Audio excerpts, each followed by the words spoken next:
नमस्कार। Sanskrit online classes में आप सभी का स्वागत है।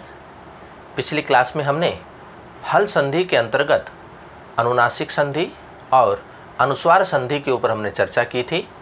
आज की क्लास में हम आगे की जो हमारी पूर्व सैवर्ण संधि और पर सैवर्ण संधि है उनके ऊपर हम चर्चा करेंगे। तो आइए शुरू करते हैं। पहले हम बात करते हैं पूर्व सैवर्ण संधि के बारे में। देखिए, पूर्व सैवर्ण अर्थात पहले वाले के समान। अब पहले वाले के आधार पर हम वर्ण में परिवर्तन करेंगे, इसीलिए इसका नाम क्या है? पूर्व सैवर्ण संधि है। पूर्व सैवर्ण संधि का जो सूत्र आता है वह क्या है? तो देखिए, सबसे पहले हम सूत्र की बात करते हैं और पूर्व सैवर्ण संधि का सूत्र आता है झयो हो अन्यतर श्याम। झयो हो अन्यतर श्याम, झयो हो अन्यतर श्याम, ये आता है पूर्व सैवर्ण संधि का सूत्र। अब देखिए ये सूत्र क्या कहता है, इसका अर्थ क्या है? ये कहता है कि झय अर्थात पदांत झय। अब मतलब क्या हुआ? हमारे पास ये स्थिति होती है, दो शब्द होते हैं हमारे पास, तो पद किसको मानेंगे? पहले वाले शब्द को हम पद मानेंगे, क्योंकि पदांत की बात हो रही है तो अंत की बात हो रही है, तो पद का अंत यही होगा। अगर हम पद के अंत को इसको मानेंगे तो यहाँ संधि नहीं हो पाएगी, तो हम पद जो है वो हम पहले वाले शब्द को मानते हैं। तो ये सूत्र कहता है कि पदांत झय, इसका मतलब हुआ पद के अंत में हमें क्या मिलेगा? झय वर्ण मिलेगा। पदांत झय से परे है। अब इसका मतलब ये हुआ दूसरे वाले शब्द का अक्षर क्या होगा? हमारा है होगा। कि पदांत झय से परे है होने पर है के स्थान पर पूर्व सैवर्ण आदेश होता है। पूर्व सैवर्ण आदेश होता है। अब देखिए, है के स्थान पर पूर्व सैवर्ण, यहाँ तात्पर्य है कि यहाँ जो अक्षर होता है वह किस वर्ग में है, उसी वर्ग का चतुर्थ वर्ण हम क्या करेंगे? इस है के स्थान पर करेंगे। ये सूत्र क्या कहता है कि पदांत झय से परे है होने पर है के स्थान पर पूर्व सैवर्ण आदेश होता है। अब पूर्व सैवर्ण का मतलब है कि पहले वाले शब्द के अंत में जो भी अक्षर है हम देखेंगे कि वह किस वर्ग में आता है, तो उसी वर्ग का हम चौथा अक्षर इसको कर देंगे। चतुर्थ वर्ण हम है के स्थान पर वो लिखेंगे। जब हम है के स्थान पर चतुर्थ वर्ण करेंगे तो यहाँ पर जो वर्ण है, जो भी झय वर्ण है, उसे उसी वर्ग का तृतीय वर्ण आदेश हम करते हैं। तो यहाँ जो झय वर्ण होगा उसे हम उसी वर्ग का तीसरा अक्षर आदेश करते हैं। तो यही है हमारी पूर्व सैवर्ण संधि। तो यहाँ पर हम पहले वाले के आधार पर परिवर्तन कर रहे हैं, तो पहले वाले के समान हम यहाँ पर परिवर्तन कर रहे हैं, इसलिए इसका नाम है पूर्व सैवर्ण संधि, पहले वाले के समान। तो ये सूत्र कहता है झयो हो अंतर श्याम, कि पदांत झय के पश्चात यदि है हो तो है के स्थान पर पूर्व सैवर्ण आदेश होता है। अर्थात पहले वाले झय वर्ण में जो भी वर्ण है वह किस वर्ग का है, उसी वर्ग का चतुर्थ वर्ण हम है के स्थान पर करते हैं। जब हम है के स्थान पर चतुर्थ वर्ण आदेश करते हैं तो यहाँ पर जो झय वर्ण है उसके स्थान पर उसी वर्ग का तीसरा अक्षर हम आदेश करते हैं। तो ये है हमारी पूर्व सैवर्ण संधि। तो देखिए, इसको हम उदाहरण से स्पष्ट करते हैं। इसके उदाहरण हम देखते हैं कि किस प्रकार से हम इनमें परिवर्तन करके शब्दों का निर्माण करते हैं। हमारा सूत्र उदाहरण आता है वाग प्लस हरि। देखिए, हमारे पास ये स्थिति है, दो शब्द है, पहले है वाक फिर है हरि। तो ये जो हमारे पूर्व श्रवण संधि का जो सूत्र है झयो हो अनंतर शाम, ये क्या कहता है कि पद के अंत में क्या होना चाहिए, झय वर्ण होना चाहिए। अब देखिए सबसे पहले हम झय वर्ण को जानेंगे कि ये झय वर्ण क्या होते हैं। तो हम ये एक प्रत्याहार है, तो प्रत्याहार का मतलब क्या हुआ कि यहाँ झय से हम शुरू करेंगे और य तक के जो वर्ण होते हैं वो सारे के सारे झय वर्ण होते हैं, जो कि हमें माहेश्वरी सूत्रों में पता चलता है। तो झय से लेकर के य तक के जो वर्ण होंगे वो सारे क्या कहलाएंगे, झय वर्ण होंगे। तो ध्यान से हम यदि देखें तो स्थिति आती है प्रत्येक वर्ग के पहला, दूसरा, तीसरा और चौथा वर्ण। प्रत्येक वर्ग का पहला अक्षर, दूसरा अक्षर, तीसरा अक्षर और चौथा अक्षर क्या होता है, झय वर्ण होता है। तो झय वर्ण का मतलब अब ये हुआ कि पहले वाले शब्द के अंत में हमें किसी भी वर्ग का पहला, दूसरा, तीसरा या चौथा अक्षर यदि मिलता है तो इसका मतलब है कि वो हमारा कैसा है, झय वर्ण है। अब देखिए इसी स्थिति को देखते हैं कि वाक शब्द है, तो इसमें देखिए क्या आया है, कै आया है। तो कै पहला अक्षर होता है कै वर्ग का, इसका मतलब हमारे पास झय वर्ण है। पहली कंडीशन पूरी हो गई। अब दूसरी स्थिति क्या है कि झय वर्ण से परे यदि है हो तो, अब यहाँ पर देखिए है भी है तो ये कंडीशन भी हमारी पूरी होती है।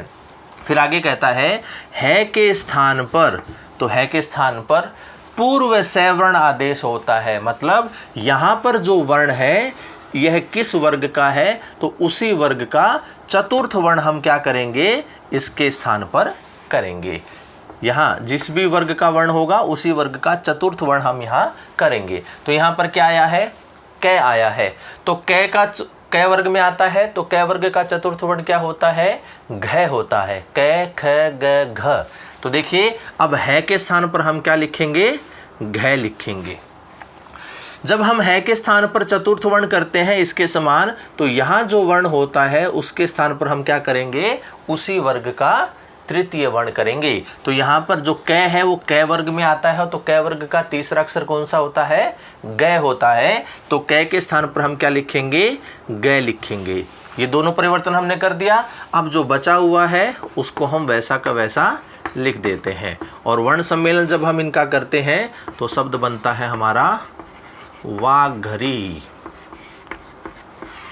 अब ये जो शब्द हमने बनाया है ये शब्द हमारा बनता है विकल्प से,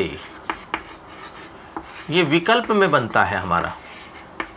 ये जो शब्द बना है वाघरी, ये शब्द हमारा विकल्प में बनता है। तो यहाँ जो हमारा सूत्र था झयो हो अनंतर शाम, ये सूत्र कहता है कि पदांत झय से परे यदि है वर्ण हो तो है वर्ण के स्थान पर पूर्व से वर्ण आदेश, अर्थात पहले वाले वर्ण का जो वर्ग है उस वर्ग का चतुर्थ वर्ण आदेश होता है, और उससे पहले जो वर्ण है हमारा उसे उसी वर्ग का तीसरा अक्षर करते हैं विकल्प से। तो यहाँ पर ये जो शब्द बना है ये विकल्प में बना है। अब जब विकल्प में बन रहा है तो पक्ष में भी कोई ना कोई शब्द बनेगा।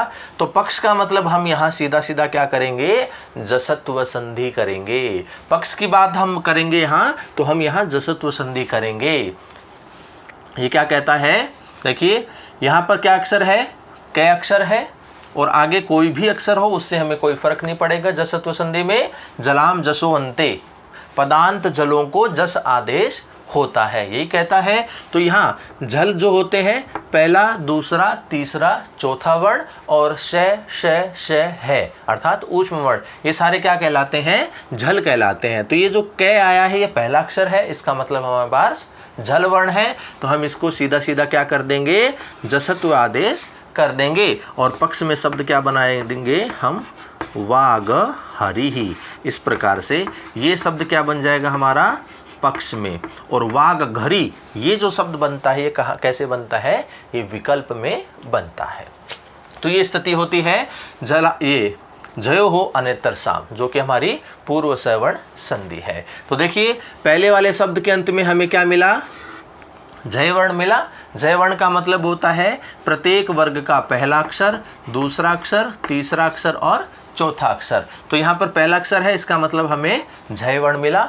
उसके बाद में है वर्ण होना चाहिए, तो हमारे पास है वर्ण भी है, तो ये कंडीशन भी हमारी पूरी होती है। तो नियम से हम क्या करते हैं, इस है के स्थान पर यहाँ जो वर्ण है जिस वर्ग का है उसी वर्ग का चतुर्थ अक्षर करेंगे। तो यहाँ पर कै वर्ण है, तो कै वर्ग में आता है, तो कै वर्ग का चतुर्थ अक्षर क्या होता है, घ होता है। तो हमने है के स्थान पर क्या लिख दिया, घ लिख दिया। जब हम इसके स्थान पर चतुर्थ वर्ण करते हैं तो यहाँ जो वर्ण होता है, जो हमारा झ वर्ण है, तो उसके स्थान पर हम उसी वर्ग का तीसरा अक्षर करते हैं। तो यहाँ जो कै है वो कै वर्ग में आता है, तो कै वर्ग का तीसरा अक्षर क्या होगा, ग होता है। तो इसलिए हमने कै के स्थान पर ग लिख दिया और वर्ण सम्मेलन किया, तो शब्द बन गया हमारा वाग्घरी। और ये तो बना हमारा विकल्प से। और पक्ष में अगर हम ऐसा कोई शब्द बनाते हैं तो हम वहाँ पर सीधी सीधी कौन सी संधि कर देंगे, जशत्व संधि कर देंगे, अर्थात पदांत जलों को जस आदेश होता है। तो झल जो होता है वो प्रत्येक वर्ग का पहला, दूसरा, तीसरा, चौथा अक्षर, और जो हमारे ऊष्म वर्ण होते हैं वो शामिल होते हैं जल में। तो यहाँ पर पहला अक्षर है तो हमारा ये झल वर्ण है, तो हम सीधा सीधा इसके स्थान पर जस कर देंगे। जस का मतलब होता है प्रत्येक वर्ग का तीसरा अक्षर। तो हम यहाँ कै के स्थान पर तीसरा अक्षर ग कर देंगे और शब्द बना देंगे सीधा सीधा वाग्हरी। क्योंकि जसत्व संधि में हम यहाँ जो क्या होता है उसके ऊपर ध्यान नहीं देते हैं। यहाँ स्वर हो, व्यंजन हो, कोई भी अक्षर यहाँ पर हो सकता है, तो वो वैसा का वैसा ही आता है। तो इस प्रकार से पक्ष में बनेगा तो वाग्हरी और विकल्प में बनेगा तो वाग्घरी। इस प्रकार से शब्द हमारा बनता है। और उदाहरण देखिए, अगला उदाहरण है उत प्लस हार है। उत प्लस हार है। तो देखिए पहले वाले शब्द के अंत में क्या आया है, तय आया है। तय कौन सा अक्षर है, पहला अक्षर है। इसका मतलब हमें झय वर्ण मिल गया। उसके बाद में क्या आया है आया है, तो हमें है वर्ण भी मिल गया। दोनों कंडीशन हमारी पूरी हो गई। तो देखिए अब हम क्या करेंगे, इस है के स्थान पर क्या करते हैं कि यहाँ जो अक्षर होता है, जो झय वर्ण होता है, उसे उसी वर्ग का चतुर्थ अक्षर हम है के स्थान पर करते हैं। तो तय जो होता है वो तय वर्ग में आता है, और तय वर्ग का चतुर्थ अक्षर क्या होता है, ध होता है। तो इस है के स्थान पर हम क्या लिखेंगे, ध लिखेंगे। आगे आ की मात्रा बची हुई है, ऐसा कैसा लिख दिया। जब हम इसको चतुर्थ अक्षर करते हैं तो यहाँ जो वर्ण होता है, जो झय वर्ण होता है, उसे उसी वर्ग का तीसरा अक्षर करते हैं। तो तय वर्ग का तीसरा अक्षर क्या होता है, द होता है। तो तय के स्थान पर क्या लिख देंगे, द लिख देंगे। अब जो बचा हुआ है उसको वैसा का वैसा लिख देंगे। अब देखिए इनका करेंगे वर्ण सम्मेलन, तो हमारा शब्द क्या बनता है, उद्धार। इस प्रकार से हमारा शब्द बनता है। वर्ण सम्मेलन जब हम करेंगे तो क्या बनता है, उद्धार। इस प्रकार से हमारा शब्द बनता है। कैसे बनेगा ये विकल्प में बनेगा। अगर हमें पक्ष में बनाना होगा तो क्या करेंगे, हम सीधा सीधी जसत्व संधि हम यहाँ करेंगे। तो जसत्व में हम तय के स्थान पर क्या करेंगे, द करेंगे, और हमारा शब्द क्या बन जाएगा, उद्धार। इस प्रकार से हमारा ये शब्द बनता है। तो ये बनेगा हमारा पक्ष में, और उद्धार ये शब्द बनता है हमारा विकल्प में। तो ये उदाहरण हुआ हमारा एक पूर्व श्रवण संधि का। एक उदाहरण और देखिए, तत् प्लस हितम। तत् प्लस हितम। तो देखिए पहले वाले शब्द के अंत में क्या आया है, तय आया है। इसका मतलब पहला अक्षर है, तो हमारे पास झय वर्ण है। उसके बाद में है आया है, हमारे पास दूसरी कंडीशन भी पूरी है। अब हम है के स्थान पर क्या करेंगे कि जो झय वर्ण है उसका उसी वर्ग का चतुर्थ वर्ण हम करेंगे है के स्थान पर। तो तय वर्ग का चतुर्थ अक्षर क्या होता है, ध होता है। तो यहाँ छोटी की मात्रा है साथ में, तो हमने इसको यहाँ लगा दी। जब हमने इसको चतुर्थ वर्ण कर दिया तो इसको किस में बदलेंगे, तीसरे वर्ण में। तो तय वर्ग का तीसरा अक्षर क्या होता है, द होता है। अब जो बचा हुआ है उसको वैसा का वैसा लिख देंगे। वर्ण सम्मेलन करेंगे तो शब्द क्या बनेगा हमारा, तद्धितम। इस प्रकार से हमारा शब्द बनेगा। तो ये कहाँ बनेगा, ये विकल्प में बनेगा। और पक्ष में बनाना होगा तो तय के स्थान पर सीधा सीधा हम द कर देंगे और कहीं कोई परिवर्तन नहीं करेंगे। तो ये स्थिति क्या बन जाएगी,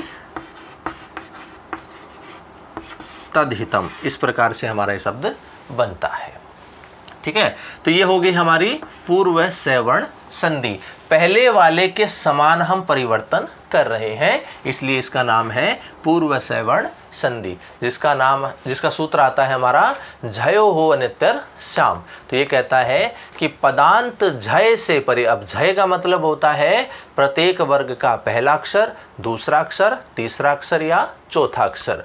पदांत झय से परे यदि है हो तो है के स्थान पर पूर्व सवर्ण आदेश होता है। अब पूर्व सवर्ण आदेश से तात्पर्य है कि हमारा जो झय वर्ण है वह जिस वर्ग में आता है उसी वर्ग का चतुर्थ अक्षर हम है के स्थान पर करते हैं।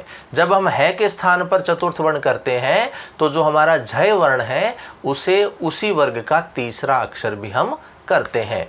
ये जो शब्द हमारा बनेगा वो विकल्प में बनता है, और पक्ष में करेंगे तो जसत्व संधि का हम प्रयोग करेंगे और सीधा सीधा हम शब्द का निर्माण कर देंगे। तो इस प्रकार से ये थी हमारी पूर्व सवर्ण संधि। और भी अनेक उदाहरण हो सकते हैं इस प्रकार से, जहां में झय वर्ण मिलेगा बाद में है मिलेगा तो हम यहाँ है के स्थान पर इसी वर्ग का चतुर्थ अक्षर कर देंगे और इस वर्ग का तीसरा अक्षर हम यहाँ करके वर्ण सम्मेलन करके शब्द का निर्माण करते हैं। तो ये है हमारी पूर्व सवर्ण संधि। अब हम बात करेंगे पर सवर्ण संधि की। अगली जो हमारी संधि है वो आती है पर सवर्ण संधि। अब देखिए नाम में है पर सवर्ण, अर्थात बाद वाले के आधार पर, बाद में जो हमारा अक्षर होगा उसके अनुसार हम परिवर्तन करेंगे, इसलिए इसका नाम क्या गया, पर सवर्ण संधि। अब इसका सूत्र कौन सा आता है, सबसे पहले उसकी बात करेंगे। पर सवर्ण संधि का सूत्र आता है अनुस्वारस्य यई परसवर्ण है। अनुस्वारस्य यई परसवर्ण है। अनुस्वारस्य यई परसवर्ण है। अब देखिए सूत्र क्या कहता है, इसका अर्थ क्या है, हमारा नियम क्या होगा परसवर्ण संधि में। ये कहता है कि पदांत अनुस्वार से, पदांत अनुस्वार से, इसका मतलब ये हुआ कि ये जो पद है हमारा, इसका जो अंतिम अक्षर है यहाँ क्या मिलेगा, हमें अनुस्वार मिलेगा।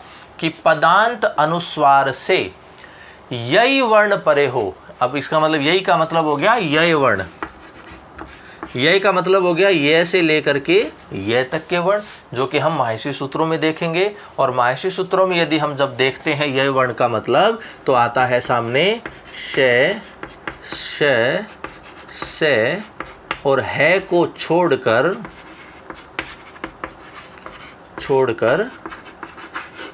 सभी हल वर्ण।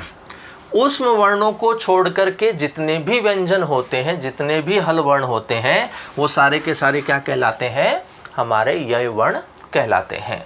तो देखिए ये कहता है सूत्र हमारा पदांत अनुस्वार से यय वर्ण परे हो। तो अभी देखिए यहाँ पर क्या होगा, हमारे पास यय वर्ण होगा। मतलब ऊष्म वर्ण को छोड़ करके यहाँ पर कोई भी व्यंजन अक्षर यदि होता है तो वो हमारा क्या कहलाएगा, यय वर्ण कहलाएगा। तो कहता है कि पदांत अनुस्वार से परे यय वर्ण हो तो अनुस्वार के स्थान पर सवर्ण आदेश होता है। इसका मतलब है अनुस्वार के स्थान पर सवर्ण आदेश होता है। यहाँ जो वर्ण होगा उसके आधार पर हम करेंगे। तो यहाँ जो वर्ण होगा वह जिस भी वर्ग में होगा उसी वर्ग का पंचम अक्षर हम इस अनुस्वार के स्थान पर करेंगे। अब देखिए अनुस्वार का मतलब है वो कोई नासिक पंचम अक्षर ही होता है, लेकिन पंचम अक्षर में से कौन सा हम करें, क्योंकि 5 वर्ग होते हैं और 5 वर्गों में हमें 5 अनुनासिक वर्ण मिलते हैं। तो कौन सा अनुनासिक वर्ण हम इस अनुस्वार के स्थान पर करें, तो उसी की स्थिति हम यहाँ देखते हैं कि यहाँ पर जो वर्ण होगा वह जिस भी वर्ग में शामिल होता है उसी वर्ग का हम पंचम अक्षर कहाँ करेंगे, इस अनुस्वार के स्थान पर करेंगे। अनुस्वार को हटा देंगे और उसके स्थान पर वो पंचम अक्षर हम कर देंगे। तो अनुस्वार से यही पर सवर्ण है कि पदांत अनुस्वार से परे यय वर्ण हो तो अनुस्वार के स्थान पर सवर्ण आदेश होता है। अर्थात यय जो वर्ण होता है वह जिस भी वर्ग में होता है उसी वर्ग का पंचम अक्षर हम कहाँ करेंगे, इस अनुस्वार के स्थान पर करेंगे और शब्द का निर्माण हम करते हैं। यही है हमारी पर सवर्ण संधि। तो देखिए इस सूत्र को, इस संधि को हम उदाहरण से स्पष्ट करते हैं, समझते हैं कि यह जो हमारा सूत्र है ये क्या कह रहा है। तो देखिए हमारा उदाहरण आता है श्याम प्लस तह, ये स्थिति है हमारी। तो देखिए पहले वाले शब्द के अंत में हमें क्या मिला, अनुस्वार, जो कि हमारा नियम कहता है कि पहले वाले शब्द के अंत में हमें अनुस्वार मिलेगा। उसके बाद में कोई यय वर्ण मिलेगा। यय का मतलब हो गया श श स है को छोड़ करके कोई भी व्यंजन। तो यहाँ तय आया है, इसका मतलब ये कंडीशन भी हमारी पूरी हो गई, हमारे पास यय वर्ण है। तो अब हमारा नियम क्या कहता है कि अनुस्वार के स्थान पर यहाँ जो भी वर्ण है, जो भी यय वर्ण है, वह जिस भी वर्ग में आता है उसी वर्ग का पंचम अक्षर हम अनुस्वार के स्थान पर करते हैं। तो यहाँ तय है, तय वर्ग में आता है, तो तय वर्ग का पंचम अक्षर क्या होता है, न होता है। तो हम अनुस्वार को हटाएंगे और अनुस्वार के स्थान पर क्या लिख देंगे, न लिख देंगे। तो स्थिति क्या बन जाएगी, शांत है। इस प्रकार अनुस्वार हट गया और उसके स्थान पर हमारा न वर्ण आ गया और शब्द बन गया हमारा शांत है। इसी प्रकार देखिए गुम प्लस फितः, गुम प्लस फितः, पहले वाले शब्द के अंत में हमें अनुस्वार मिला, उसके बाद में हमें फ मिला, अर्थात ऊष्म वर्ण को छोड़ करके कोई भी व्यंजन वर्ण हो वो हमारा यय वर्ण होगा। तो यय वर्ण भी मिल गया, अनुस्वार भी मिल गया। अब ये फ किस वर्ग में आता है, प वर्ग में आता है। तो इस प वर्ग का ही पंचम अक्षर हम इस अनुस्वार के स्थान पर करेंगे। तो प वर्ग का पंचम अक्षर क्या होता है, मैं होता है। तो अनुस्वार को हटाएंगे और उसके स्थान पर क्या लिख देंगे, मैं लिख देंगे। जब आधा मैं है, छोटी की मात्रा आगे है, तो वो इस तरह से लिखी जाएगी एक साथ होकर के, तो शब्द बन जाता है हमारा गुम फितः। गुम प्लस फितः क्या बनता है हमारा, गुम फितः। इस प्रकार से हमारा ये शब्द बनता है। और उदाहरण देखिए, एक साथ ही मैं कुछ उदाहरण लिख देता हूँ, उनको एक साथ हम करेंगे। संग प्लस का, प्लस ठितः, प्लस चितः,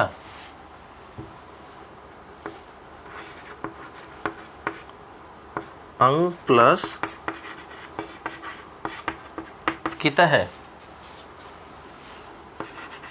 कंग प्लस टकम। और भी उदाहरण हो सकते हैं, तो पहले हम इनको सोल्व करते हैं। तो देखिए सबसे पहले हमें अनुस्वार मिला, उसके बाद में हमें कोई व्यंजन वर्ण मिला ऊष्म वर्ण को छोड़ करके। तो अब हम क्या करेंगे, ये जो क होता है ये क वर्ग का है और क वर्ग का पंचम अक्षर हम क्या करेंगे, अनुस्वार के स्थान पर करेंगे। तो क वर्ग का पंचम अक्षर क्या होता है, ng होता है। तो देखिए स्थिति क्या बनेगी, अनुस्वार हटेगा और पंचम अक्षर जो होता है क वर्ग का ng, ये इस प्रकार से आ जाएगा और आगे क्या लिखा हुआ है, का। तो ये शब्द हमारा बन गया शंका। और भी इसको सही तरीके से लिखें तो हम इस प्रकार से भी इसको लिख सकते हैं, दोनों ही सही है, शंका शंका।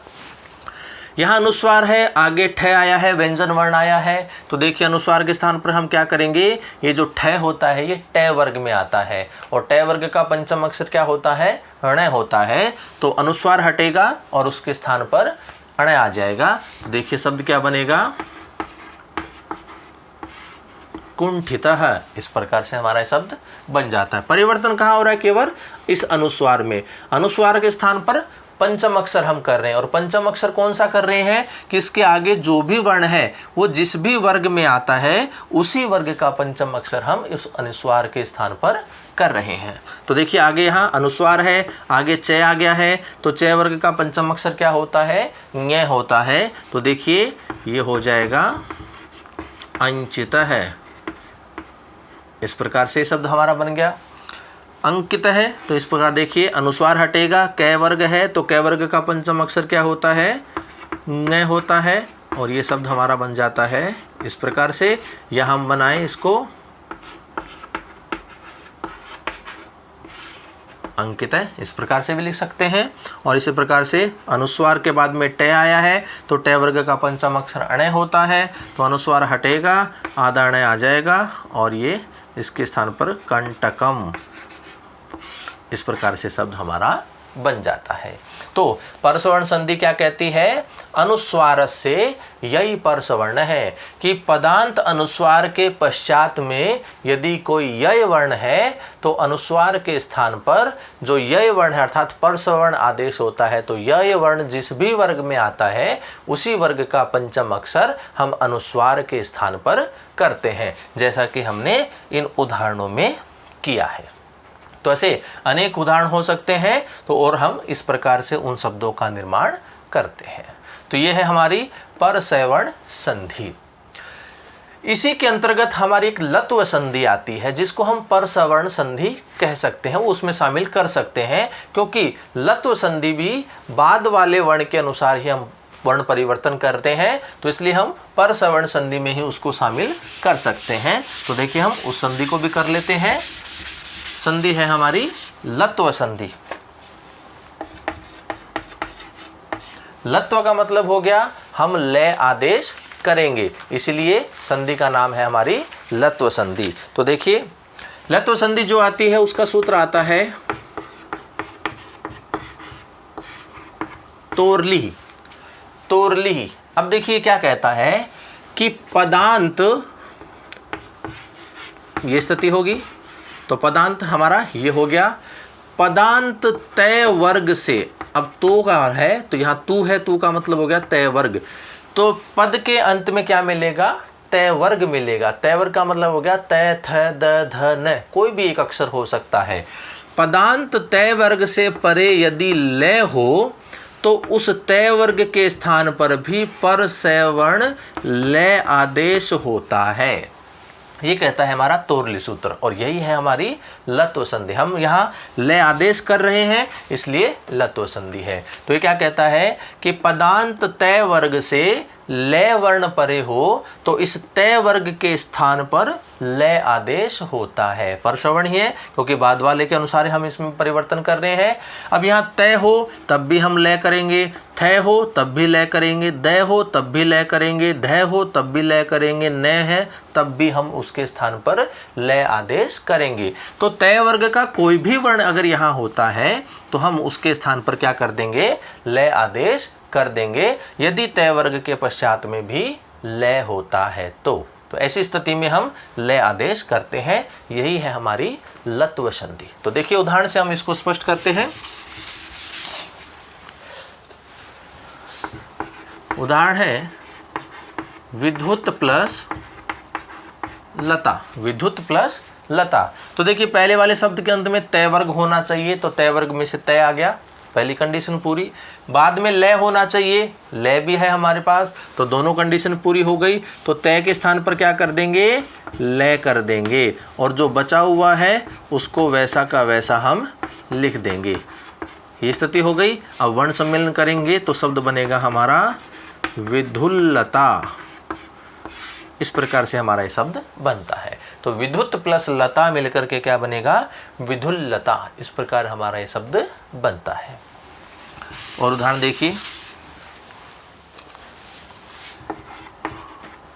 तद प्लस लय है, तद प्लस लय है। अब देखिए यहाँ पर तय वर्ग का तीसरा अक्षर है, यहाँ पर लय आ गया है, तो तय वर्ग के कोई भी अक्षर हो हम उसके स्थान पर क्या कर देंगे? लय कर देंगे। अब जो बचा हुआ है उसको वैसा का वैसा लिख देंगे। वर्ण सम्मेलन करेंगे तो शब्द बनता है हमारा तल्लयः।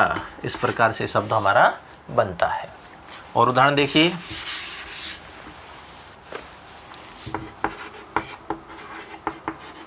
विद्वान प्लस लिखती। विद्वान प्लस लिखती। तब यहाँ देखिए पहले वाले शब्द के अंत में न आ गया, तय वर्ग का ही अक्षर है, आगे उससे लय आ गया, तो न के स्थान पर क्या लिखेंगे? हम लय लिखेंगे।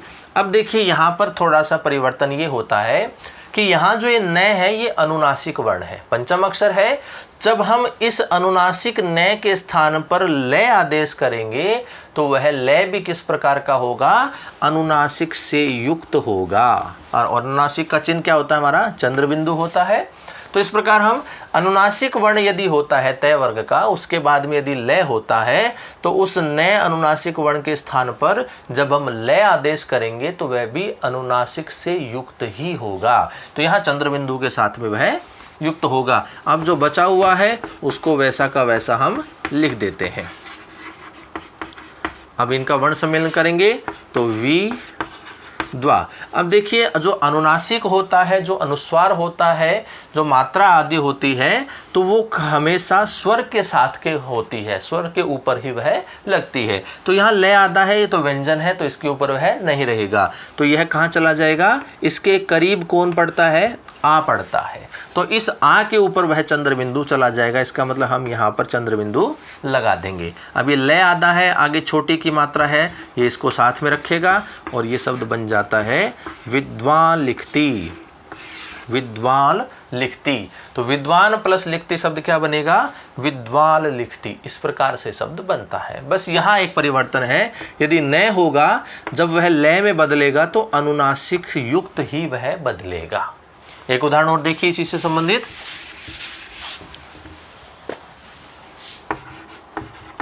महान प्लस लाभ है, महान प्लस लाभ है। तो यहाँ देखिए पहले वाले शब्द के अंत में क्या है, न है, तय वर्ग का है। उसके बाद में क्या आया है, लय आया है। तो न किस में बदलेगा, लय में बदलेगा, लेकिन कैसा होगा, अनुनासिक से युक्त होगा। क्यों, क्योंकि ये अनुनासिक वर्ण है। अनुनासिक जब बदलेगा लय में तो वह अनुनासिक से युक्त ही होगा। अब जो बचा हुआ है उसको वैसा का वैसा हम लिख देंगे। अब इनका वर्ण सम्मेलन करेंगे तो महा। अब देखिए यहाँ पर आधा अक्षर व्यंजन है तो व्यंजन के ऊपर अनुनासिक का चिन्ह नहीं रहेगा, तो यह कहाँ आ जाएगा, इससे पहले जो आ है इसके करीब में उसके ऊपर वह चला जाएगा और ये बचा हुआ जो शब्द है वो इस प्रकार से हो जाएगा महालाभ। इस प्रकार से शब्द हमारा बनता है। तो ये है हमारी लत्व संधि, जिसका सूत्र आता है तोरली, कि पदांत तय वर्ग के पश्चात यदि लय वर्ण होता है तो तय वर्ग के स्थान पर लय आदेश करते हैं। यही है हमारी लत्व संधि, जिसको हम पर सवर्ण संधि में भी शामिल करते हैं। तो इस प्रकार से आज हमने जो हमारी लत्व संधि है, पूर्व सवर्ण संधि है और पर सवर्ण संधि है, इन संधियों के ऊपर हमने चर्चा की। तो इस प्रकार से आपकी जो हल संधि है वह पूर्ण होती है। अगली क्लास में हम अगली जो संधि है हमारी विसर्ग संधि, उसको लेकर के चर्चा करेंगे। तो अभी के लिए इतना ही, धन्यवाद।